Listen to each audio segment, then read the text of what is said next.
Picture this. You're in a quiet town where everyone's talking about a killer on the loose. Parents are locking doors early, and couples are afraid to go out after dark. Then one day, letters show up, each one daring the police to catch him.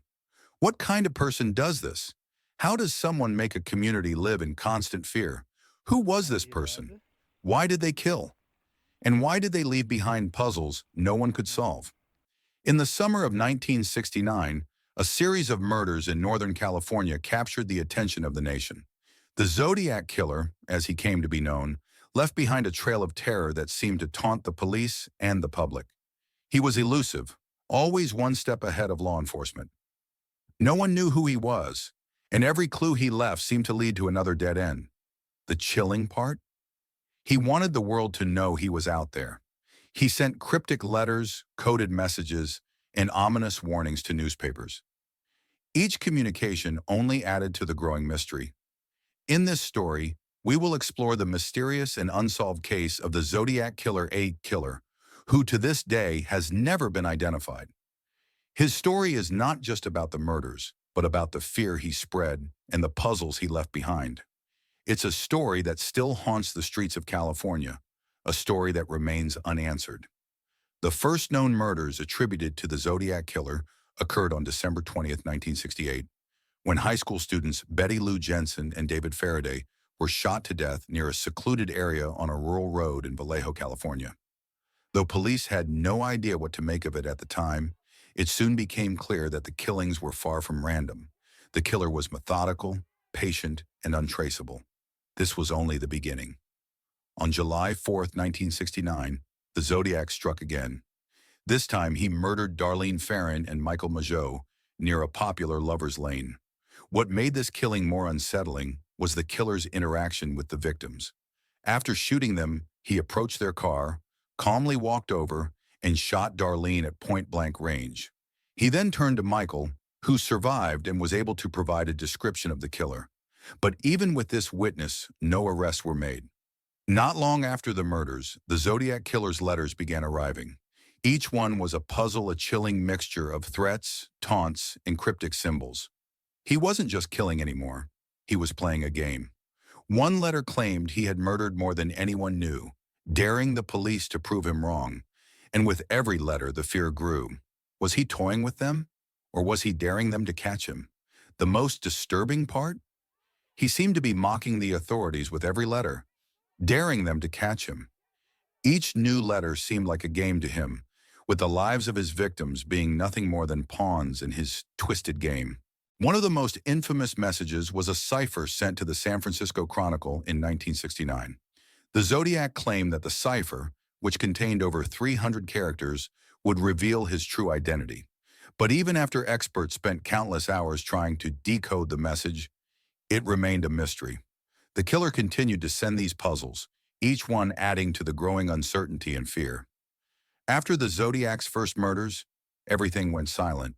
No new leads, no fresh clues, just eerie stillness. The police were in the dark, scrambling for answers, but it was as if the killer had vanished. Was he out there, watching, waiting for the next chance to strike?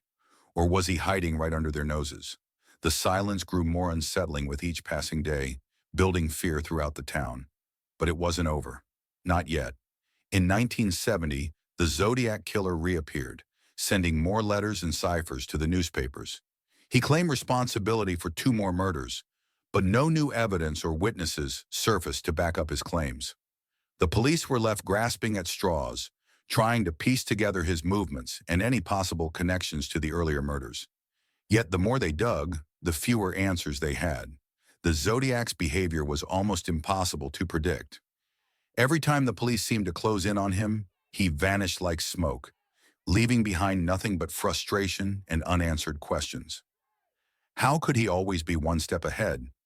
Was he watching the investigation unfold, knowing exactly when to disappear? The more the police chased, the farther he seemed to slip away. His ability to evade capture and his desire to play mind games with the authorities made it seem as though he was always several steps ahead. With every new letter, the Zodiac grew bolder, his words dripping with mockery. He taunted the police like a predator playing with its prey, daring them to catch him. Each letter promised more violence if his twisted demands weren't met, every threat heavier than the last. Was he trying to provoke them, or was he simply enjoying the chaos he created? The fear he spread only grew with each letter. He seemed to be everywhere, yet nowhere. The killer was slipping through the fingers of law enforcement, and the public was growing more terrified with every passing day. As the Zodiac's reign of terror continued, the hunt for him intensified. Police brought in experts, analyzing every letter, every symbol, searching for a clue, any clue, that could lead them to him. They believed these ciphers held the key, but days turned into weeks, then months. With each failed attempt to crack his code, the killer's grip on the town tightened. Was he watching them, laughing at their failures? The more they searched, the less they seemed to know. Despite the killer's threats, law enforcement did not have much to go on. The only reliable witness was Michael Mageau, the survivor from the July 1969 attack. He described a man who was wearing dark clothing and had a large, stocky build. However, when the police released a composite sketch, it was too vague to be of much use. The Zodiac had no identifiable features that would lead them to a suspect. One of the most bizarre developments in the investigation was a series of phone calls. A man who sounded eerily calm identified himself as the Zodiac and claimed responsibility for the murders. Some investigators believed the voice on the other end of the line might be the killer, but the calls didn't lead anywhere. Every lead seemed to go cold. The Zodiac wasn't just a killer, he was a master manipulator, always managing to stay one step ahead. During this time, the Zodiac also made chilling threats, promising that he would strike again. His ability to be both unpredictable and consistent in his threats created an atmosphere of fear and paranoia. People across Northern California began to look over their shoulders, wondering if the killer was lurking just around the corner. The killer seemed to enjoy the fear he created, continuing to send letters filled with disturbing taunts and threats. As the years passed, the Zodiac Killer's activities seemed to slow down, but the mystery surrounding him only deepened. His cryptic messages continued, but there was a noticeable change in the tone. While his earlier letters were filled with threats and taunts, his later communications became more complex, almost like he was toying with the media and law enforcement. He seemed to take pleasure in their confusion and inability to catch him. In 1971, the Zodiac sent another cryptic letter to the San Francisco Chronicle, this time with a new cipher. The letter was more elaborate than any he had sent before, and it claimed that the Zodiac would be a ghost in the police investigation. His words sent chills down the spine of investigators and the public alike, as the idea of him becoming a ghost, someone who would vanish without a trace, seemed more and more possible. Despite this, there were still no solid leads, no fingerprints, and no clear suspects. Law enforcement continued to follow up on various theories, but each one turned out to be a dead end. They even started to look at people who might have had a motive to commit these crimes, but there was no way to connect any of them to the killings. In 1974, the Zodiac sent one final letter. It was as cryptic as all the others, but this time, there was a chilling new twist to symbol, a circle with a cross through it, his signature. And then, as suddenly as he'd appeared, he disappeared again. No more letters, no more murders, no explanation. Was he done? Or had he simply perfected the art of vanishing into thin air? His silence left everyone questioning. Had he won? By this time, the case had gained national attention, but still the Zodiac remained a mystery. Theories about his identity swirled, but nothing ever came close to finding the truth. Was he someone who had been in the public eye? Or was he just a ghost, blending into the crowd, content with his anonymity? For years, the Zodiac Killer's identity remained a puzzle, with only the haunting letters and cryptic ciphers as clues. Despite hundreds of suspects and numerous theories, the killer's true identity seemed to remain just out of reach. Investigators remained hopeful that someday the pieces would fall into place, but time passed and the case grew colder. Then in 2007, a breakthrough came when a new generation of forensic experts and enthusiasts began revisiting the old evidence. Advances in technology, especially in DNA analysis, gave them hope that they could finally crack the case. Experts started to look at the original letters again, focusing on the stamps and envelopes, which had never been fully examined for DNA. They believed that perhaps a single overlooked clue could finally bring them closer to solving the mystery. In 2009, investigators re-examined the 1969 Zodiac letters with new forensic techniques. One of the key discoveries was a partial DNA profile that could be linked to the killer, but it wasn't enough to make an arrest. The hope that a breakthrough could be around the corner kept the investigation alive. Still, with no direct match, the true identity of the Zodiac remained elusive. Even as new techniques offered hope, the killer's disappearance remained as baffling as ever. Why had he stopped? Had he gotten away with murder, or was he still out there, hiding in plain sight, watching? The idea that he might be living among us quietly without a trace kept the fear alive. Was he waiting for the perfect moment to strike again? The mystery only grew colder, but the questions remained. The mystery of why someone would murder without leaving a trace, send haunting letters, and then seemingly vanish became one of the most chilling aspects of the case. Was it just the work of an ordinary man, or was the Zodiac something far more sinister, an enigma that might never be solved? As the Zodiac Killer case continued to elude resolution, the fear surrounding it didn't dissipate. Theories about his identity proliferated, but each one was more speculative than the last.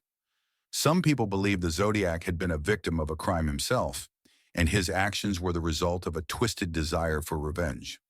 Others speculated that he had been someone with a vast knowledge of law enforcement techniques, explaining why he had been able to evade capture for so long. The case also became a source of fascination for amateur sleuths, who pored over every detail of the Zodiac's letters, looking for a clue that would crack the case wide open. Online forums were filled with people trying to decipher the remaining ciphers, analyze the language of the letters, and compare the handwriting to known suspects. The Zodiac Killer became a symbol of the unsolved, a case so disturbing and complex that even the most brilliant detectives were unable to make sense of it. In the years since the last confirmed Zodiac letter, some believed that the killer had simply grown tired of the game. Others felt that the killer had grown smarter, realizing that he could remain anonymous forever. For some, the idea that the Zodiac had died without ever facing justice seemed almost too fitting. The idea of an eternal mystery, with no closure or answers, seemed to resonate with the case's eerie nature. Even now, the questions linger. Did the Zodiac simply stop, or was he caught and never identified? Could he still be out there, among us, biding his time, waiting for the perfect moment to strike again? The case remains a riddle that haunts us, leaving a legacy of unanswered questions and growing fear. What if the answers are closer than we think? And what if he's already planning his next move? Even after all these years, the Zodiac Killer's true identity remains a mystery. Do you think he was ever caught, or is he still out there, hiding in plain sight? Let me know your thoughts in the comments below. And if you want to dive deeper into the twisted mind of this killer, make sure to subscribe so you won't miss the next chapter of this chilling case. But why does this case still captivate us? Is it the fear of the unknown, or the idea that a killer could remain anonymous forever? The Zodiac story continues to haunt the streets of Northern California, and his name remains synonymous with fear and fascination. His ability to evade capture has become a chilling reminder that sometimes the answers we seek are just out of our reach. As time goes on, the mystery grows colder, but the public's interest in the case shows no sign of fading. New theories emerge every year, and with each passing decade, the possibility of solving the case seems both more distant and more tantalizing. Was the Zodiac ever caught? Is he still out there, watching and waiting? We may never know, but the unanswered questions, the chilling letters, and the fear he spread will continue to be part of the legacy of the Zodiac Killer, a case that may never be solved but will never be forgotten. What happened to the Zodiac Killer? His true identity remains an enigma, a puzzle that law enforcement and the public still grapple with. Was he someone who simply vanished into the shadows, or is he out there, watching, waiting for the perfect moment to strike again? We may never have the full picture, but one thing is certain: the fear he instilled in Northern California still lingers. As long as the mystery endures, the story of the Zodiac Killer will continue to haunt us. So what do you think? Is the Zodiac Killer still out there? Or has he been caught and we just don't know it yet? Drop your thoughts in the comments below. I want to hear your theories. And if you're captivated by unsolved true crime cases like this one, don't forget to hit that subscribe button and turn on notifications. We've got more chilling mysteries coming your way.